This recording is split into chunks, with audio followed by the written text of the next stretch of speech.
ತಮಗೆ ಗೊತ್ತಿರಬೇಕಲ್ಲ. ಗೊತ್ತು. ತಾವು ಗೌರಿ ಅವರು ಅವತ್ತು ರಾತ್ರಿ 9:30 10 ಗಂಟೆ ಮಧ್ಯೆ ಅನ್ನಪೂರ್ಣಮ್ಮನವ್ರ ಮನೆಗೆ ಆ ಗೇಟ್ ಮೂಲಕ ಹೋಗ್ಬಿಟ್ಟು ಬಂದ್ರಿ. ವಿಚಿತ್ರವಾದ ಪ್ರಶ್ನೆಗಳನ್ನ ಮಾಡ್ತಾ ಇದ್ದೀರಿ ಇನ್ಸ್ಪೆಕ್ಟರ್. ನಾವ್ಯಾಕೆ ಅವ್ರ ಮನೆಗೆ ಹೋಗ್ತೀವಿ? ಯಾಕೆ ಈ ಥರದ ಪ್ರಶ್ನೆ ಕೇಳ್ತಾ ಇದ್ದೀರಿ? ಕೋಪ ಮಾಡ್ಕೊಂಬೇಡಿ ಸ್ವಾಮೀಜಿ. ತಾವು ಗೌರಿ ಅವರಿಬ್ಬರು ಸೇರಿ ಅನ್ನಪೂರ್ಣಮ್ಮನವ್ರನ್ನ ತಳ್ಳಾಡಿ ಸಾಯಿಸಿದಿರಿ ಅಂತ ಆ ಐ ವಿಟ್ನೆಸ್ ಹೇಳ್ತಿದ್ದಾರೆ. ಏನು? ಹೌದು ಸ್ವಾಮೀಜಿ.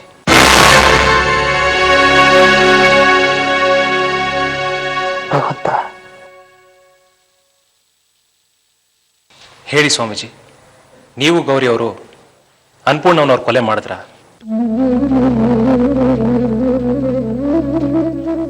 ಏನ್ ಮಾತಾಡ್ತಾ ಇದ್ದೀರಿ ಇನ್ಸ್ಪೆಕ್ಟರ್? ನಾವು ಗೌರಿ ಯಾಕೆ ಅನ್ನಪೂರ್ಣಮ್ಮನವರನ್ನ ಕೊಲೆ ಮಾಡ್ತೀವಿ ಹೇಳಿ? ಎಂತ ಹುಚ್ಚ ಕಲ್ಪನೆ ಇದು.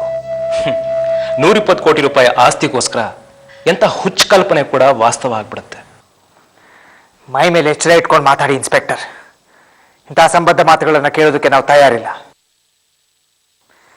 ದಯವಿಟ್ಟು ಮೊದಲಿಲ್ಲಿಂದ ಹೊರಡಿ. ತಾವು ಕೋಪ ಮಾಡ್ಕೊಂಡ್ರೆ ಹ್ಯಾಕ್ ಸ್ವಾಮೀಜಿ? ನಮ್ಮ ಡ್ಯೂಟಿನ ನಾವು ಮಾಡ್ತಾ ಇದ್ದೀವಿ. ಯಾರಾದರೂ ಕೊಲೆ ಅಂತ ಕಂಪ್ಲೇಂಟ್ ಕೊಟ್ರೆ ನಾವು ಅದಕ್ಕೆ ತನಿಖೆ ನಡೆಸಲೇಬೇಕಾಗತ್ತಲ್ವಾ? ತಾವು ಕೊಲೆ ಮಾಡಿದಿರಿ ಅನ್ನೋದನ್ನ ನಮಗೂ ನಂಬಕ್ಕೆ ಇಷ್ಟ ಇಲ್ಲ. ಅದಕ್ಕೆ ಸತ್ಯ ತಿಳ್ಕೊಳೋದಕ್ಕೆ ಪ್ರಯತ್ನ ಪಡ್ತಾ ಇದ್ದೀವಿ. ತಾವು ದಯಮಾಡಿ ತನಿಖೆಗೆ ಸಹಕರಿಸಬೇಕು.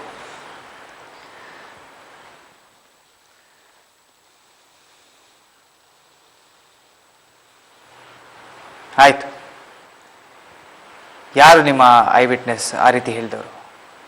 ಲಾಯರ್ ಸತೀಶ್ ಚಂದ್ರ ಅವರು. ನಾವು ಯಾಕೆ ಅನ್ನಪೂರ್ಣಮ್ಮನವರನ್ನು ಕೊಲೆ ಮಾಡ್ತೀವಿ? ಕೊಲೆಗೆ ಮೋಟಿವ್ ಬೇಕಲ್ಲ. ಗೌರಿ ಅವರ ಹೆಸರಿಗೆ ಅನ್ನಪೂರ್ಣಮ್ಮನವರು ವಿಲ್ ಮಾಡಿದ್ದಾರಲ್ಲ, ಆ ವಿಲ್ಲು ಅನ್ನಪೂರ್ಣಮ್ಮನವರ ಇಷ್ಟದ ವಿರುದ್ಧವಾಗಿ ಅವ್ರು ಗೊತ್ತಿಲ್ಲದೆ ಲಾಯರ್ ಪದ್ಮನಾಭಾಯ್ ಅವರ ಹತ್ರ ಡ್ರಾಫ್ಟ್ ಮಾಡಿಸಿದ್ರಿ. ಅನ್ನಪೂರ್ಣಮ್ಮನವರ ಸೈನ್ಗೋಸ್ಕರ ನೀವು ಅಲ್ಲಿ ಹೋದ್ರಿ. ಅವರು ಸೈನ್ ಮಾಡೋದಕ್ಕೆ ಒಪ್ಪದೇ ಇದ್ದಾಗ ಅವ್ರನ್ನ ಬಲವಂತ ಮಾಡಿ ತಳ್ಳಾಡಿದ್ರಿ. ಆಗ ಅವ್ರು ಬಿದ್ದು ಸತ್ತು ಹೋದ್ರು. ಇದನ್ನ ಲಾಯರ್ ಸತೀಶ್ ಚಂದ್ರ ಅವರು ಕಿಟಕಿಯಿಂದ ನೋಡ್ತಾ ಇದ್ರು. ತಾವು ಮೇಡಮ್ನ ನ್ಯಾಚುರಲ್ ಡೆತ್ ಆಗಿ ಕಾಣೋ ತರ ಮಲಗಿಸ್ಬಿಟ್ಟು ಹೊರಟೋಗಿದ್ರಿ. ಹೀಗಂತ ಅನ್ನಪೂರ್ಣಮ್ಮನವರ ಮಗಳು ಮಧುವಂತಿ ಕಂಪ್ಲೇಂಟ್ ಕೊಟ್ಟಿದ್ದಾರೆ. ತಾವು, ಪದ್ಮನಾಭಯ್ಯ, ಗೌರಿ ಹಾಗೂ ಡ್ರೈವರ್ ರಶೀದ್ ಎಲ್ಲರೂ ಸೇರಿ ಅನ್ನಪೂರ್ಣಮ್ಮನವರ ಆಸ್ತಿನ ಹೊಡ್ಕೊಳೋದಕ್ಕೆ ಮಾಡಿದ ಸಂಚು ಅಂತ ಹೇಳ್ತಾ ಇದ್ದಾರೆ.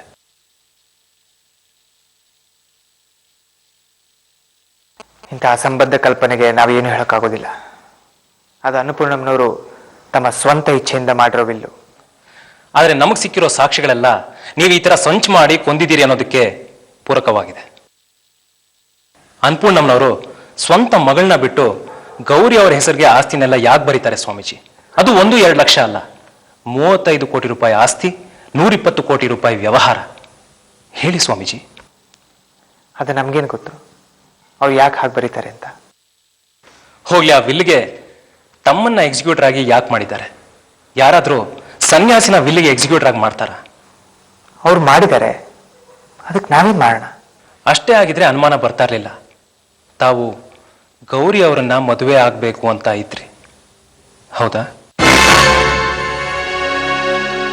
ಇರ್ಬೋದು. ಆ ವಿಚಾರ ತಮಗೆ ಬೇಕಾಗಿಲ್ಲ. ನನಗೋಸ್ಕರ ಅಲ್ಲ ಸ್ವಾಮೀಜಿ ಕೇಳ್ತಾ ಇರೋದು, ತನಿಖೆಗೋಸ್ಕರ. ತಾವಿಬ್ರು ಮದುವೆ ಆಗಬೇಕು ಅಂತ ಇದ್ದಿದ್ದು ಹೌದಾ? ಹೌದು.